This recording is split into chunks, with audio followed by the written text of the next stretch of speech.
skala prioritas hari ini kita melihat ancaman perang dunia ketiga di depan mata, di mana eskalasi perang yang terus membesar.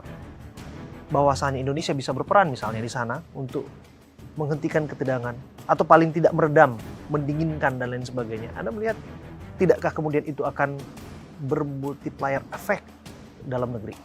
Memastikan bahwa ekonomi akan semakin baik dan semakin terjaga dan ada ekses-ekses yang bisa diantisipasi.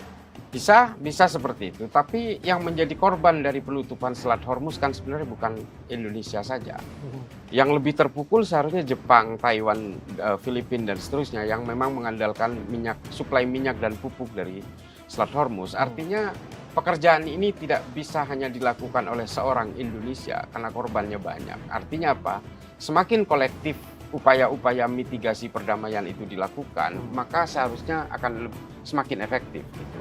Ketika Indonesia menawarkan diri menjadi juru damai dan Iran menolak, ini kan kemudian menjadi blunder internasional yang lain lagi.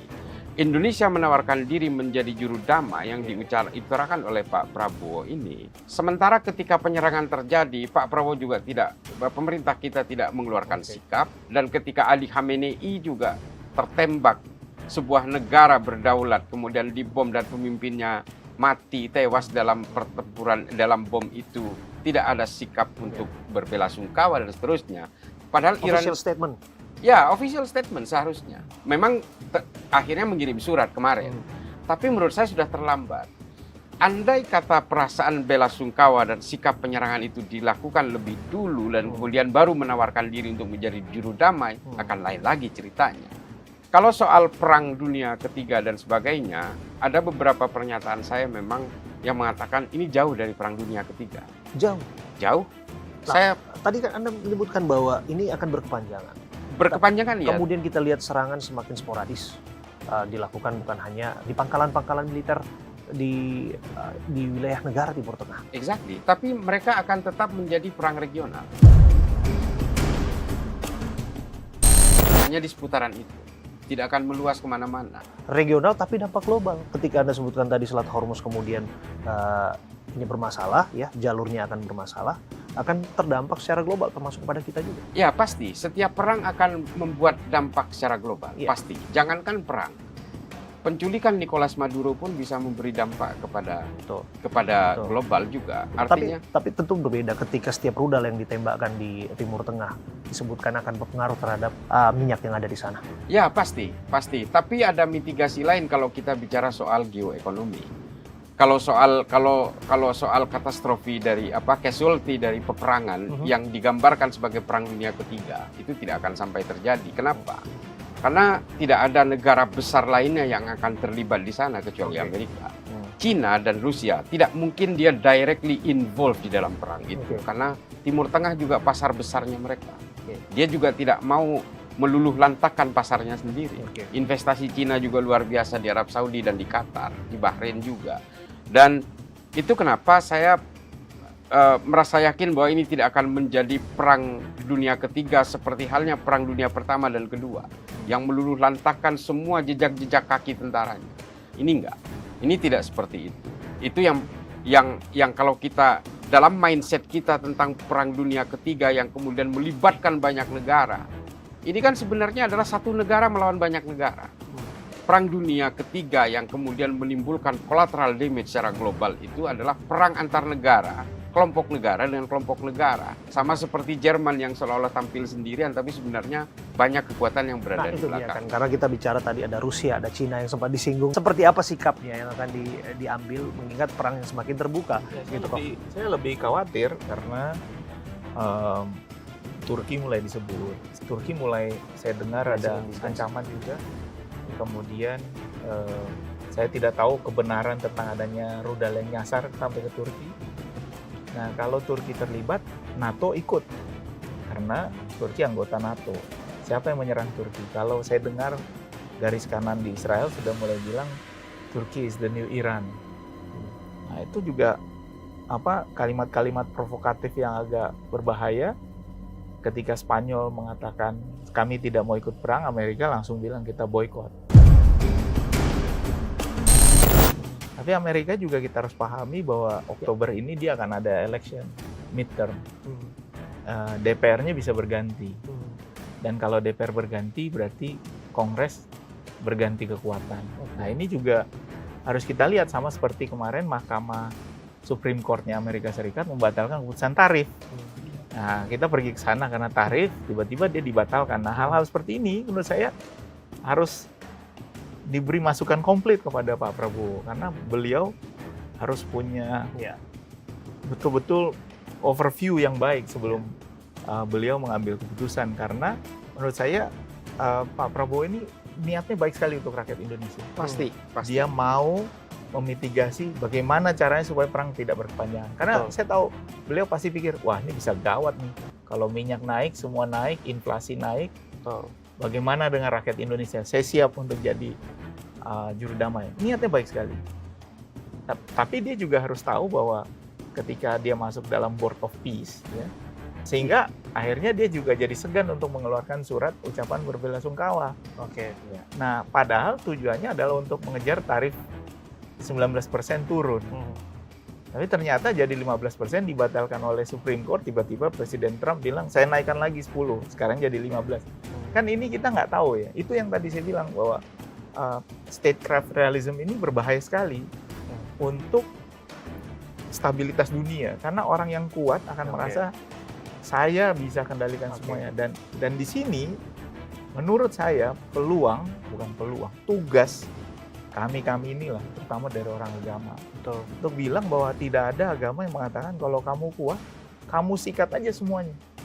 Dan ini yang membuat kami agak sedikit banyak berdebat dengan teman-teman teolog di Amerika, terutama yang mendukung misalnya Donald Trump untuk melakukan hal-hal seperti ini. Karena kami bilang, justru di Alkitab dikatakan, kalau kamu kuat ya to protect the weak, kamu harus lindungi mereka yang lemah.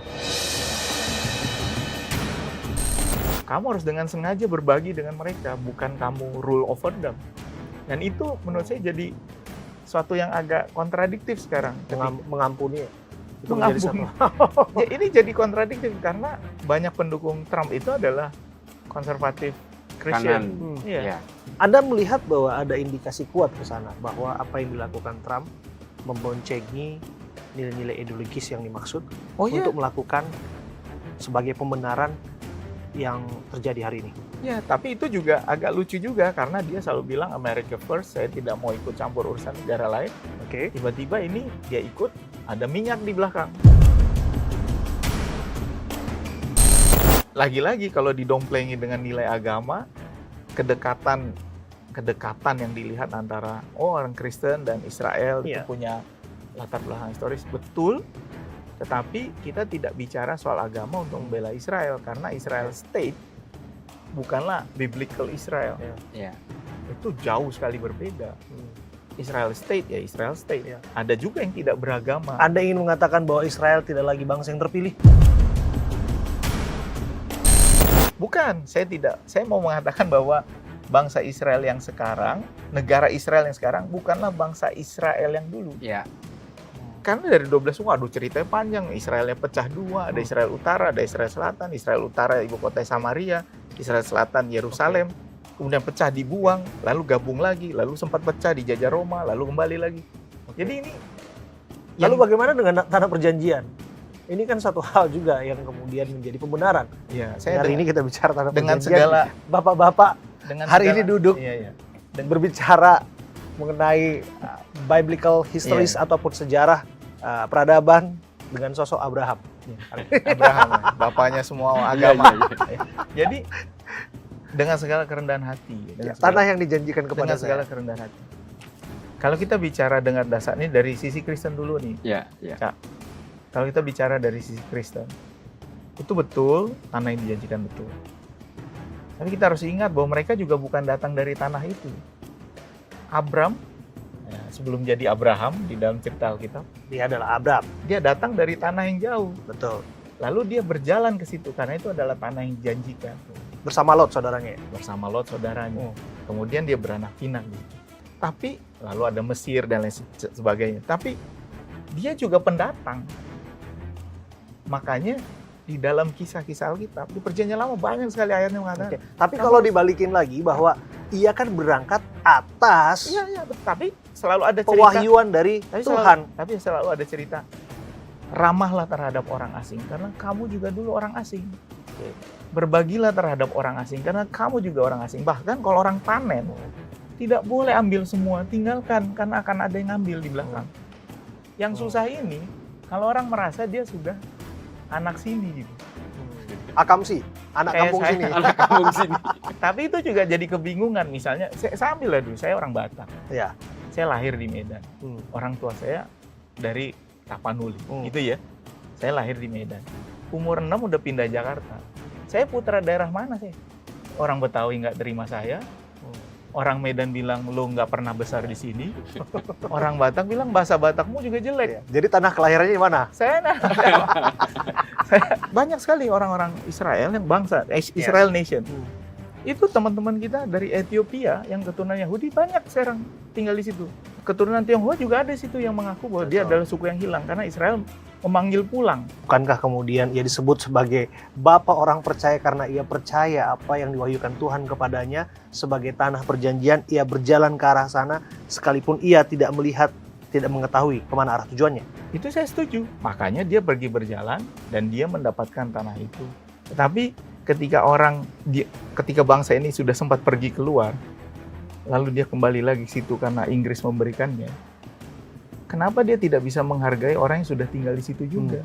Kalau di Dewan Gereja Dunia kami selalu bicara tentang two nation itu. Jadi Dua negara hidup berdampingan. bisa hidup berdampingan. Kenapa harus yang satu harus hilang, yang satu harus ada Ya. gitu? Kenapa nggak bisa hidup sebagai anak-anak Abraham gitu? Jadi ini bukan masalah perang agama, ini betul-betul adalah konflik teritori. Kalau nanti ada argumen agamanya itu dibungkus saja. Sesungguhnya ekonomi dan minyak.